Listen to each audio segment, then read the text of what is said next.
Welcome everyone, Marcelo is my name. I am the Niche Fragrance Collector. This is Tony Iommi, Fragrance by Xerjoff. And I am so in love with this fragrance.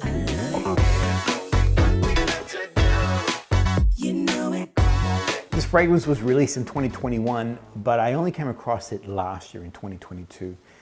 The advantage, I guess, that the US and Europe have is as something is released, boom, you get a chance to experience it. Australia, we're a little bit further away from things. Everything comes to us in tall ships, big sails. Yep, that is 100% true.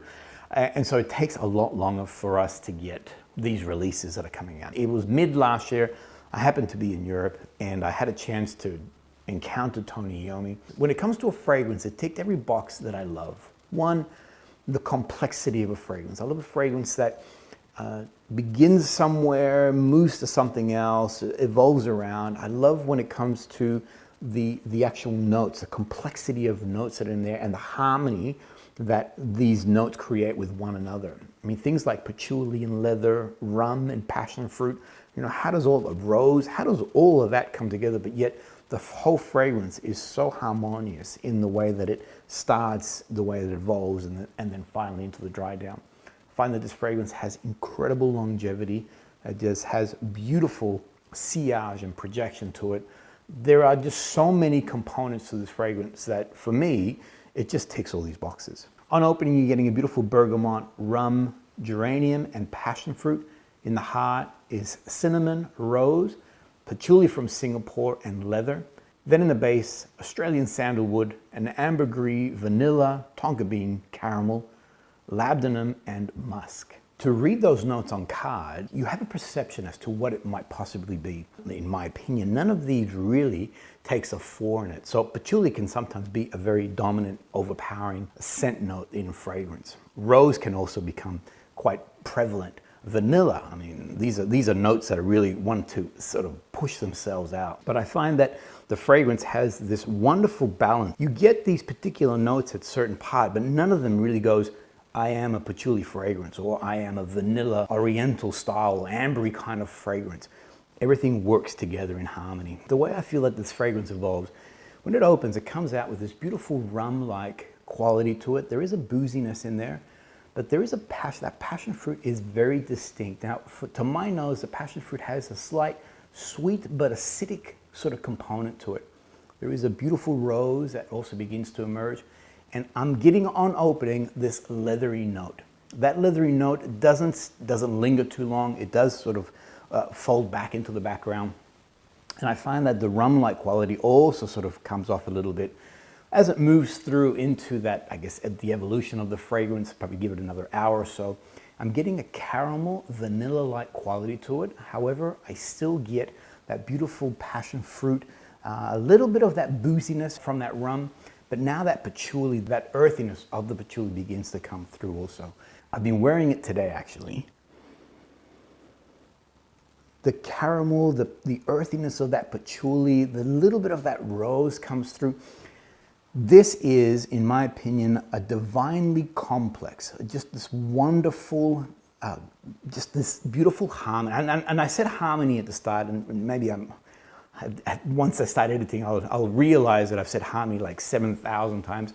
But this is beautiful, harmonious melding of all these notes that can be quite strong, but this beautiful harmony between them all to create this beautiful scent profile. My wife loves the sillage of this particular fragrance. To her nose, she's picking up a fruity-like caramel component to it. It's interesting. She doesn't pick up the patchouli mustiness. Sandra, my wife, is not a big fan of patchouli. She detects it in a lot of the fragrances that I enjoy. I mean, one in particular, which I really enjoy, very aromatic, Hachivat.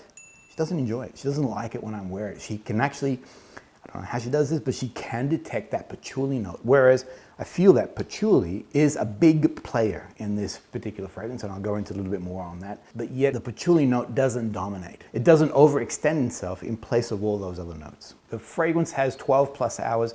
I can spray in the morning. I'll be smelling it the next day. When I wake up, I can still smell it on my body. It actually transmits on my clothes. I feel that the sillage on this is huge. And I say that because whenever I'm wearing it, I'm always getting some kind of compliment. I'm always getting some remarks. This is a sweet, welcoming, alluring fragrance. Even though it has, as I mentioned, a very strong projection, a very strong push on the fragrance, there's a pleasantness to it. It's a fragrance that you want to be around. I was recently out with my wife. She was wearing her fragrance. We were in a department store, a lot of bodies of movement, no matter where we were going. And she kept saying, there's Tony, there's Tony. I wear this as my cool weather perfume. This is fantastic over the cooler months. An amazing fragrance if you're going out on a first date. I've done this in reverse. Normally, I'd like to build a bit of a story, you know, a bit of a backstory on things. I just wanted to launch into the fragrance. I believe that this is Sergio Momo's first collaboration with someone else. Why did he choose Tony Iommi? And this was, I guess this is a question that was buzzing through my brain when I first heard about the fragrance. The second part is, why would you surrender a core color for your brand to something else? Now I get why, Black Sabbath and, you know, Tony Iommi, etc., hence, but I once had a friend so in my previous life, I did a lot of work for event management and worked with big organizations, so big brands. And one of the brand managers said, if you can own the color of that event, you own the event. So if I showed you this box without showing you the actual front of it, for those who are into fragrances, you know that this is a Sergio or this is a Xerjoff box, fragrance box. Whereas if I showed you this, you're like, I don't know what that is. It could be anything. So here, in this case here, Xerjoff has actually surrendered his core colors in place for Tony Iommi. Have a look at this photo. I love the casualness of Tony's posture, his face. You can see that he is in his element. This is Sergio Momo. And Sergio looks cool. He's a super cool guy. But he almost looks like he's enjoying the company of Tony Iommi. For me, this is a classic fanboy image. And the bottom line to it all, in my opinion, is if I had my own business and it was successful, I had established myself, people knew what I did. In this case here, I create exquisite luxury perfumes. And if I could choose to do something, then I'm gonna go with someone that I revere, someone that I highly respect.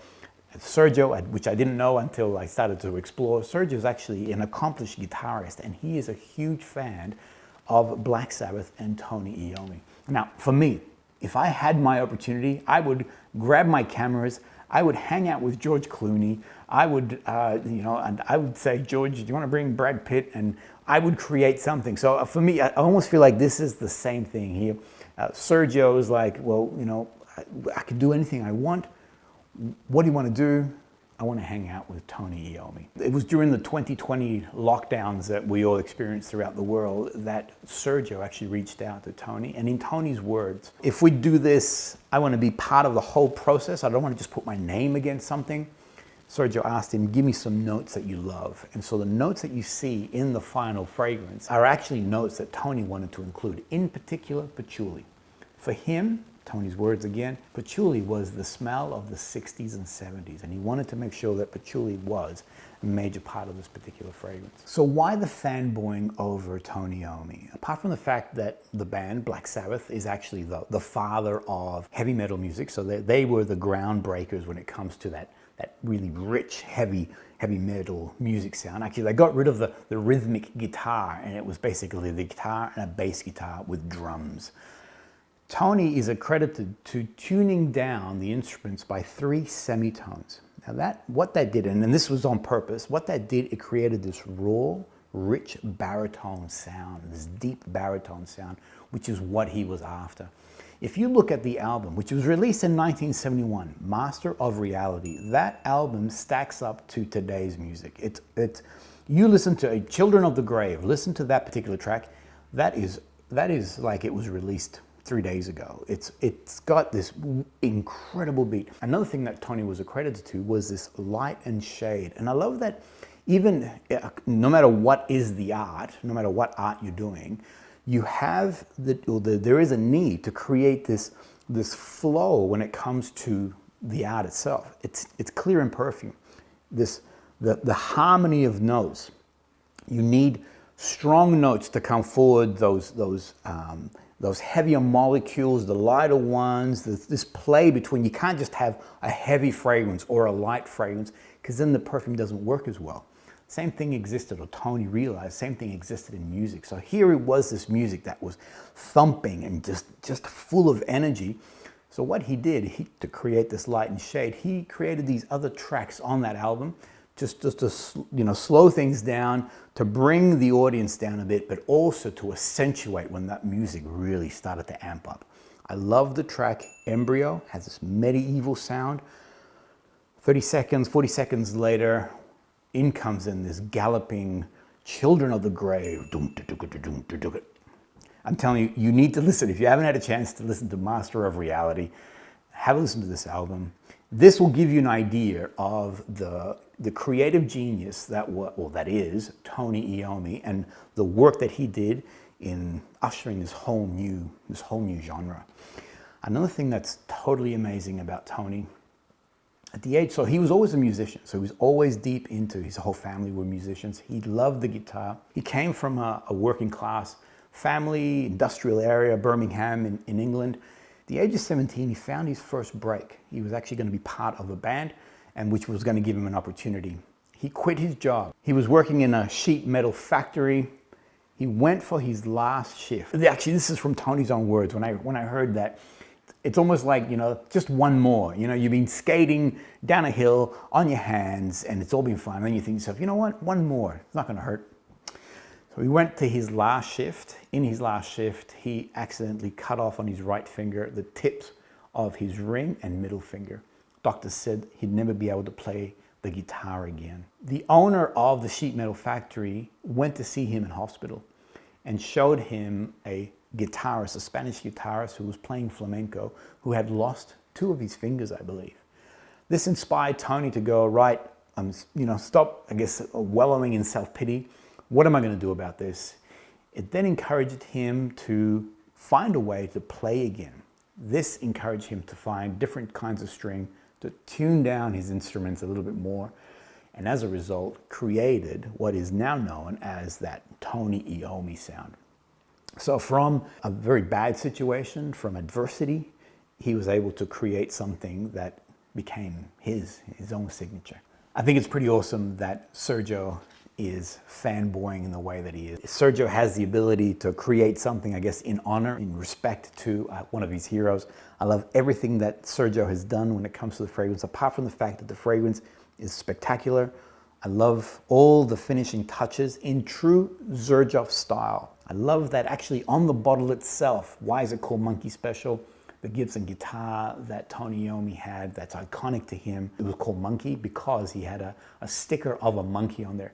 If you look closely on the actual bottle, there is the image of that particular monkey. Sergio has moved away from his iconic colors, the purple on the box, and then the crown itself, moving away from that gold to this black.